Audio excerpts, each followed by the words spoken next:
Yo, what's up mga kaibigan? Nalina tayo magkwentuhan. So kanina nga ay naganap ang preseason game ng Dallas Mavericks at ng Memphis Grizzlies. Sa game na ito ay namahinga sila Luka Doncic, Kyrie Irving, Klay Thompson at iba pang key players sila.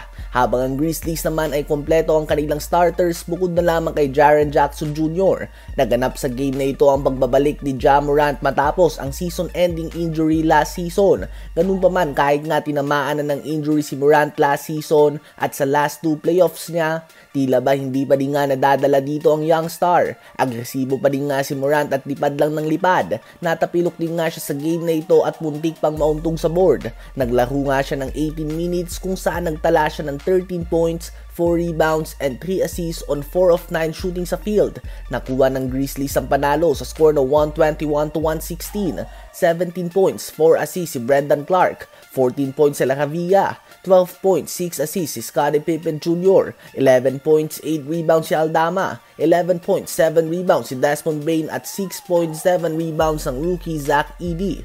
Obviously, lahat nga ng mga focus ng mga fans ay na kay Ja Morant. Subalit kumusta naman ang 5'8" Japanese point guard Yuki Kawamura? Siya nga ay nagpakita ng solid performance sa loob lamang ng 9 minutes of playing time. Nagtala siya ng 5 points and 3 assists on 1 of 2 shooting sa field. Kung i-convert natin ito into points ang kanyang mga assists, ang Japanese point guard ay responsible sa 12 points sa loob ng 9 na minuto. So solid stats nga yan mga kaibigan, and hopefully ay umangat pa nga ang kanyang playing time sa mga susunod na game.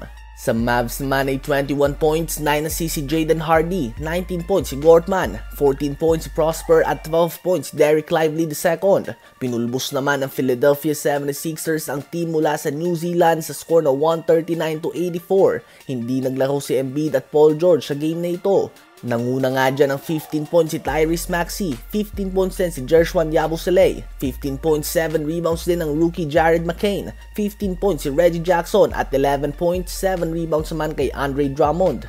Habang sa game naman ng San Antonio Spurs at ng OKC Thunder kung saan namahinga sila Victor Wembanyama, Chris Paul at Shai Gilgeous-Alexander ay nakuha ng OKC ang dikit na panalo sa score na 112-107. 19 points si AJ Mitchell, 18 points, 4 rebounds si Jalen Williams, 17 points and 5 rebounds si Dillon Jones, 10 points si Chet Holmgren, 5 points, 5 assists si Alex Caruso at 4 points, 8 rebounds, 7 assists and 2 blocks si Isaiah Hartenstein sa kanilang OKC debut. Sa Spurs naman ay 22 points, 7 rebounds si Champagny, 14 points si Mamu, 12 points si Branham at 9 points, 8 rebounds and 4 assists si Jeremy Sohan.